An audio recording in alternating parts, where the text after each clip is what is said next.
ऐसे तमाम लोग जो एक्सेल सीख चुके हैं और मज़ीद एक्सेल पर ग्रिप हासिल करना चाहते हैं, ये लेक्चर उनके लिए है। आज के इस लेक्चर में मैं आपको टॉप 10 एक्सेल की कमांड पढ़ाने जा रहा हूँ। अगर आप इन कमांड को सीख लेते हैं तो एमएस एक्सेल में काम करना आपके लिए बेहद आसान हो जाता है। Welcome to Falcon computer academy. मैं हूँ केवल वीजे। तो स्टार्ट करते हैं आज का लेक्चर। पहली जो कमांड हम पढ़ने जा रहे हैं कि हम ऑटोमेटिक लाइन कैसे इंसर्ट कर सकते हैं नेम के आगे, क्लास के आगे या रोल नंबर के। नॉर्मली हम लोग क्या करते हैं कि यहाँ पे आकर शिफ्ट अंडरस्कोर टाइप करते हैं इस तरह से, मगर हम चाहते हैं कि ऑटोमेटिक ये लाइन इंसर्ट हो जाए। तो ऑटोमेटिक लाइन कैसे इंसर्ट होगी, तो इसके लिए आपने वो तमाम डाटा सेलेक्ट करना है जिनके आगे आप लाइन्स को क्रिएट करना चाहते हैं। उसके बाद आपने कीबोर्ड से कंट्रोल 1 प्रेस करना है या राइट क्लिक करेंगे और उसके बाद फॉर्मेट सेल पे क्लिक करेंगे। और जैसे हम यहाँ फॉर्मेट सेल पे क्लिक करते हैं तो आपके सामने ये डायलॉग बॉक्स ओपन होता है। तो आपने सबसे पहले यहाँ पे कस्टम पे क्लिक करना है और यहाँ पे जनरल लिखा हुआ है, इस डाटा को हम यहाँ से रिमूव कर देते हैं और सबसे पहले आपने ऐड का साइन देना है। ऐड का साइन देने के बाद फिर आपने यहाँ पे स्टार देना है और फिर उसके बाद आपने यहाँ पे अंडरस्कोर देना है और शिफ्ट के साथ आपने अंडरस्कोर देना है। और जैसे मौके पर क्लिक करेंगे तो ये देखिए लाइंस ऑटोमेटिक क्रिएट हो चुकी हैं। इसकी एक खास बात ये है कि आप इसको जैसे बड़ा करते जाएंगे कॉलम को तो लाइन का साइज भी बड़ा होता जाएगा और जैसे आप इसे कम करते जाएंगे तो लाइन भी श्रिंक होती जाएंगी। और नंबर 2 पे हम पढ़ने जा रहे हैं कि हमारे पास अगर इस फॉर्मेट में डाटा पड़ा हुआ है, जैसे कि ऊपर नेम आ रहा है, नीचे उसके मार्क्स आ रहे हैं, मार्क्स यानी 45 इंग्लिश के हैं, 85 कंप्यूटर के हैं, 65 मैथ के हैं, और तमाम डाटा को हमने इस फॉर्मेट में कन्वर्ट करना है। अगर हम मैनुअली करेंगे इसको, जैसे वहाँ से हम ये वाला डाटा देख के यहाँ पर अगर राइट भी कर रहे हैं तो हमें काफ़ी टाइम लग सकता है। तो हम चाहते हैं कि ये काम ऑटोमेटिक हो जाए। तो इसके लिए हमने क्या करना है कि उन तमाम सेल्स को हमने सेलेक्ट करना है जिस डाटा को हम कन्वर्ट करना चाहते हैं टेक्स्ट टू कॉलम में। तो डाटा को सिलेक्ट करने के बाद आपने डाटा पे आना है और उसके बाद टेक्स्ट टू कॉलम पे आप क्लिक करेंगे। यहाँ पे थोड़ी सी टेक्निक हम यूज़ करेंगे कि आपने डिलीमिटेड पे क्लिक करना है और नेक्स्ट पे क्लिक करना है और अब यहाँ से टैब वगैरह सारा हम ख़त्म कर देंगे और आपने अदर्स पे क्लिक करके इस सेल में आपने क्लिक करना है। इस सेल में लिखना आपने कुछ भी नहीं है, आपने सिर्फ यहाँ कीबोर्ड से कंट्रोल J प्रेस करना है इसको जस्टिफाई करने के लिए। जैसे हम कंट्रोल J प्रेस करते हैं तो ये डाटा देखिए आपके पास यहाँ पे शो हो गया है। अब उसके बाद जैसे हम यहाँ पे नेक्स्ट पे क्लिक करके इसको फिनिश करेंगे और उसके बाद इसको ओके करेंगे तो ये देखिए डाटा ऑटोमेटिक आपका यहाँ पे एडजस्ट हो चुका है। उसके बाद इन तमाम सेल्स को हम सेलेक्ट करेंगे इस तरह से। तो यहाँ से आप क्लिक करके इसको जैसे छोटा करेंगे तो तमाम सेल्स यहाँ पे एडजस्ट हो जाएंगे बड़ी आसानी के साथ। और नंबर 3 पे हम पढ़ने जा रहे हैं कि हम डाटा एंट्री के लिए फॉर्म कीबोर्ड शॉर्टकट के ज़रिए कैसे क्रिएट कर सकते हैं। तो सबसे पहले उस डाटा को हम सेलेक्ट करेंगे जिस डाटा की हेडिंग को हम फॉर्म में कन्वर्ट करना चाहते हैं। तो आपने कीबोर्ड से Alt+D+O प्रेस करना है। Alt+D और O प्रेस करेंगे तो आपके सामने एक डायलॉग बॉक्स आ जाएगा और आपने इसको सिर्फ ओके पे क्लिक करना है तो आपका ये डाटा एंट्री का फॉर्म तैयार हो जाएगा। अब जस्ट आपने यहाँ पे डाटा एंटर करना है। जैसे मैं यहाँ पे इसमें टाइप कर रहा हूँ अली सिटी RYK और उसके बाद कॉन्टैक्ट नंबर 0300 1234567 मैंने कर लिया और अमाउंट यहाँ पे 85,000 मैं कर रहा हूँ। जैसे एंटर प्रेस करूँगा तो डाटा यहाँ पे राइट हो रहा है। इस तरह जैसे हम यहाँ पे लिखते जाएंगे, जैसे मैंने यहाँ पे टाइप कर लिया अनिल और उसके बाद सिटी कर लेते हैं KPR और उसके बाद कॉन्टैक्ट नंबर 0321 1234567 एंड उसके बाद अमाउंट 97,000 एंटर किया तो डाटा देखिए यहाँ पे ऑटोमेटिकली एंटर हो रहा है। यहाँ से डाटा को आप डिलीट भी कर सकते हैं, रिस्टोर भी कर सकते हैं और फाइंड भी कर सकते हैं और एडिट भी कर सकते हैं। और नंबर 4 पे हम पढ़ने जा रहे हैं कि हम एक साथ पूरे महीने की डेट को कैसे इंसर्ट कर सकते हैं। जैसे कि आपको डाटा यहाँ पे नज़र आ रहा है, मैंने यहाँ पे डेट लिखी है, उसके बाद मैं यहाँ पे एक डेट मैंने यहाँ पे राइट कर दी है। तो आपने यहाँ पे क्लिक करना है जहाँ पे आपने डेट फर्स्ट डेट लिखी हुई है और फिर उसके बाद आपने होम पे आना है। होम पे क्लिक करने के बाद आपने जाना है फिल के ऊपर और फिल पे आने के बाद आपने सीरीज पे क्लिक करना है और सीरीज फिल पे जैसे हम क्लिक करेंगे तो ये वाला डायलॉग बॉक्स ओपन होगा। अब आपने यहाँ पे क्लिक करना है कॉलम्स के ऊपर और कॉलम पे क्लिक करने के बाद आपने यहाँ पे सिलेक्ट करनी है डेट और उसके बाद यहाँ पे स्टेप वैल्यू हमारे पास है, स्टॉप वैल्यू, स्टेप वैल्यू 1 ये 1 में सिलेक्ट की हुई है और स्टॉप वैल्यू हम यहाँ पे इसमें टाइप करेंगे। तो सबसे पहले मैंने यहाँ पे मंथ टाइप किया, फिर इसके बाद मैंने यहाँ पे लास्ट डेट टाइप कर ली और फिर उसके बाद मैंने यहाँ पे इसमें ईयर्स टाइप कर दिया और जैसे मैं यहाँ पे ओके क्लिक करूँगा तो आप देखें यहाँ पे लास्ट डेट तक मेरे पास यहाँ पे तमाम डेट्स इंसर्ट हो चुकी है, यानी कि फर्स्ट डेट से लेकर इस महीने की लास्ट डेट तक। और नेक्स्ट नंबर 5 पे हम पढ़ने जा रहे हैं कि अगर हमारे पास यहाँ पे फर्स्ट नेम, मिडिल नेम और लास्ट नेम अलग अलग से हैं और उसके बाद हम यहाँ पे तमाम नामों को एक ही सेल में जोड़ना चाहते हैं तो कैसे जोड़ेंगे। तो इसके लिए इज इक्वल टू राइट करेंगे और यहाँ पे जो फंक्शन हम यूज़ करेंगे वो टेक्स्ट ज्वाइन का हम करेंगे और उसके बाद टेक्स्ट ज्वाइन फंक्शन अप्लाई करने के बाद आपने इन्वर्टेड कॉमा देना है और आप चाहते हैं कि एक नेम के बाद दूसरे नेम में गैप आना चाहिए तो फिर आपने यहाँ पे एक स्पेस देना है। फिर इसके बाद आपने इन्वर्टेड कॉमा टाइप करेंगे और यहाँ पे आप लिखेंगे इसमें ट्रू और ट्रू लिखने के बाद फिर आपने यहाँ पे ब्रैकेट को आपने यहाँ पे कॉमा देना है और कॉमा देने के बाद यहाँ से आप इसको रेंज देंगे। जैसे ये तीनों सेल्स मेरे पास हैं, हो सकता है कि 2 नाम हो, फर्स्ट और मिडिल नेम हो, या उसके बाद हो सकता है कि फर्स्ट नेम, मिडिल नेम और लास्ट नेम भी हो। तो उसके बाद आपने इनको सिलेक्ट करने के बाद ब्रैकेट को क्लोज करेंगे और एंटर प्रेस करेंगे तो देखिए ये दोनों नाम जुड़ के आ चुके हैं। अब उसके बाद ये देखिए यहाँ पे ये जो नाम है ये 3 वर्ड्स पे मुश्तमिल है, यानी फर्स्ट नेम, मिडिल नेम और लास्ट नेम। अब जैसे हम इसको ड्रैग करेंगे तो ये नाम भी यहाँ पे इस फॉर्मेट में जुड़कर आ जाएंगे। और नंबर 6 पे हम पढ़ने जा रहे हैं कि हम यहाँ पे चाहते हैं कि हमारे पास सीरियल नंबर जो है वो अल्फ़ाबेटिक में है, न्यूमेरिक में नहीं बल्कि अल्फ़ाबेटिक में हम यहाँ पे लाना चाहते हैं। तो उसके लिए हम क्या करेंगे कि हम ये चाहते हैं कि यहाँ पे जैसे हम नाम लिखें तो अल्फ़ाबेटिक में ABCD के हिसाब से हमारे पास यहाँ पे सीरियल नंबर आए। तो यहाँ फॉर्मूला इसमें टाइप करेंगे इज इक्वल टू और उसके बाद यहाँ पे हमने टाइप करना है इफ़ और उसके बाद सेल रेफरेंस ये वाला दे देते हैं कि अगर ये वाला सेल इक्वल हो जाता है हमारे पास खाली के तो कॉमा तो इस सेल को भी खाली छोड़ दे, यानी नेम का सेल अगर खाली है हमारे पास तो सीरियल नंबर का जो ये सेल है ये भी खाली रहने दें। फिर यहाँ पे कॉमा टाइप करेंगे और यहाँ पे फंक्शन टाइप करेंगे CHAR, कैरेक्टर फंक्शन हम यहाँ पे यूज़ करेंगे और उसके बाद ब्रैकेट ओपन करेंगे और यहाँ पे साथ में हमने रो फंक्शन का भी इसमें यूज़ करना है।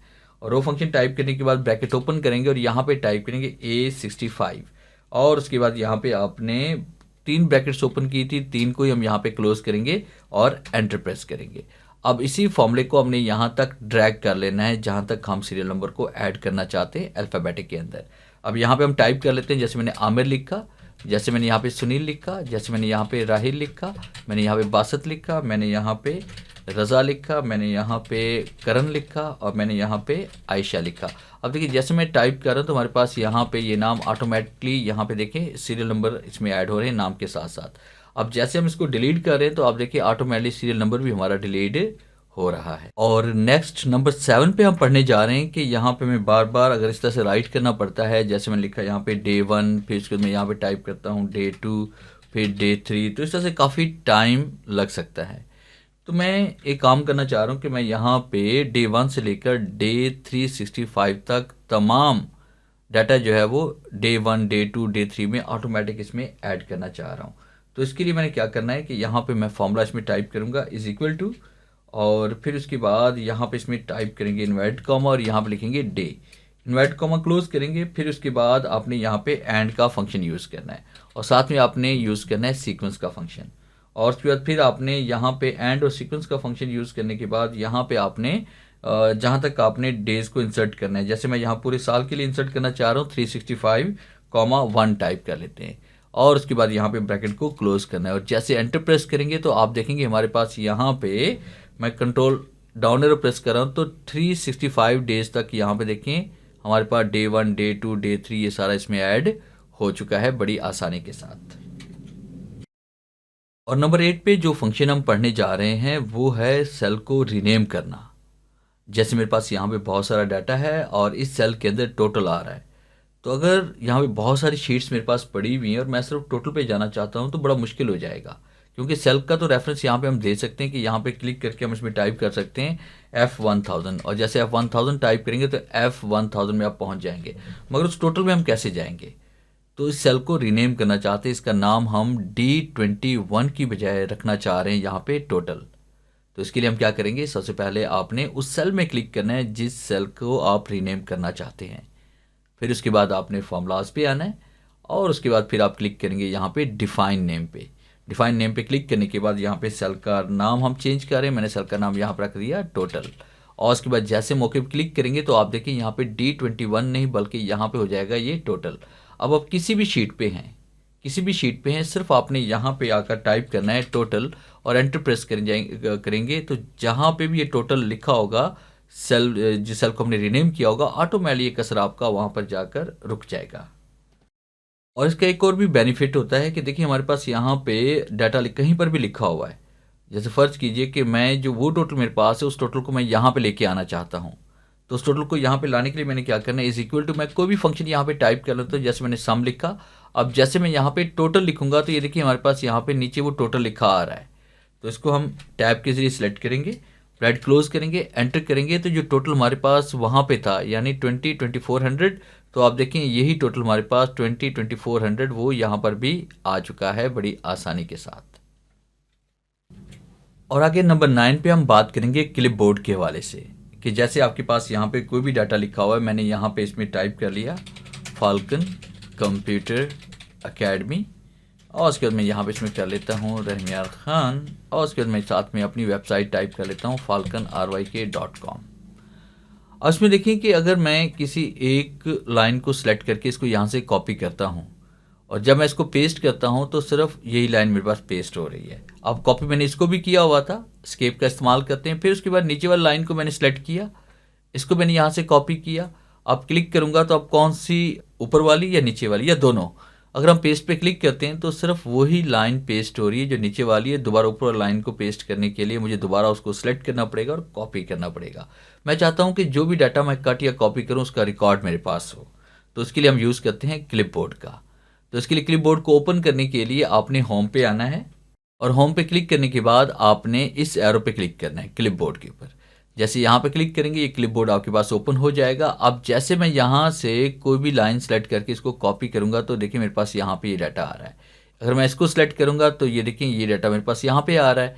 अगर मैं इस पर क्लिक करता हूँ, इसको मैं अगर सेलेक्ट करता हूँ यहाँ से और इसको कॉपी करता हूँ तो ये मेरे पास यहाँ पर भी आ रहा है। अब उसके बाद कहीं पर भी क्लिक करके मैं इस क्लिपबोर्ड का यूज़ कर सकता हूँ। जिस लाइन पे क्लिक करूँगा वही लाइन यहाँ पेस्ट हो जाएगी।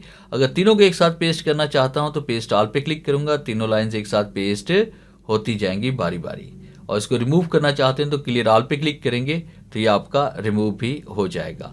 और जो आपने डाटा कॉपी किया है क्लिपबोर्ड के अंदर, इसको आप वर्ड में, एक्सेल में, पावर पॉइंट में या किसी भी दूसरी एप्लीकेशन के अंदर जहाँ पे क्लिपबोर्ड की ऑप्शन है उसको आप यूज़ कर सकते हैं। और नंबर 10 पे हम पढ़ने जा रहे हैं कि हम सेल्स को मर्ज कैसे करते हैं। वैसे तो मर्ज करना तो आपको आता है कि जैसे हम यहाँ पे इसमें टाइप करते हैं फाल्कन कंप्यूटर एकेडमी, और उसके बाद जैसे हम ये डाटा राइट करने के बाद इसको सेलेक्ट करते हैं जहाँ तक मर्ज करना चाहते हैं, तो आपने होम पे आना और मर्ज पे क्लिक करते हैं, डाटा मर्ज हो जाता है। तो यहाँ से क्या होता है कि तमाम सेल एक सेल में कन्वर्ट हो जाते हैं जिन सेल्स को आपने सेलेक्ट किया होता है। मगर हम चाहते हैं कि सेल कन्वर्ट भी ना हो और डाटा हमारा सेंटर में भी आ जाए। यानी देखिए यहाँ पे मर्ज करेंगे तो ये तमाम सेल एक सेल में कन्वर्ट हो गए, मगर हम चाहते हैं कि ये सेल भी अलग अलग से रहें और ये डाटा भी जो हमने सेलेक्ट किया हुआ है जितने सेल्स को उसी के सेंटर में आ जाए। तो इसके लिए हमने क्या करना है कि हम यहाँ पे होम पे आते हैं और होम पे क्लिक करने के बाद आपने इसमें चले जाना है। यहाँ पे देखिए अलाइनमेंट है या नंबर्स हैं, आप इनमें से किसी एक पे क्लिक करें। और यहाँ पे मैंने क्लिक किया और जैसे मैंने क्लिक किया तो देखिए अलाइनमेंट का मेरे पास यहाँ पे टैब है, इसके ऊपर आपने क्लिक करना है, अपने अलाइनमेंट के टैब पे क्लिक करना है और हॉरिजॉन्टल पे आप इसमें आएंगे और यहाँ पे आप क्लिक करेंगे इसके अंदर सेंटर अक्रॉस सिलेक्शन। जैसे यहाँ पे क्लिक करेंगे और ओके क्लिक करेंगे तो आप देखिए हमारे पास ये डाटा सेंटर में आ चुका है, मगर सेल मर्ज नहीं हुए। देखिए ये सेल अलग से है, ये अलग से है, ये अलग से है, ये अलग से है, ये अलग से है, और आपको ऐसा फील हो रहा है कि ये डाटा मर्ज हो चुका है। तो आपने जितने सेल्स को सिलेक्ट किया होगा उसी सेल के सेंटर के अंदर ये डाटा हमारे पास यहाँ पे आ चुका है। तो ये था मेरा MS एक्सेल का आज का लेक्चर, जिसे मैंने top 10 amazing tips and tricks के हवाले से डिटेल के साथ आपको पढ़ाया। आज की वीडियो कैसी लगी कमेंट्स करके ज़रूर बताइएगा। अगर आप मेरे चैनल पर नए हैं तो इस चैनल को सब्सक्राइब कर लीजिएगा ताकि आने वाली वीडियो सबसे पहले आप तक पहुंच सके। Thanks for watching.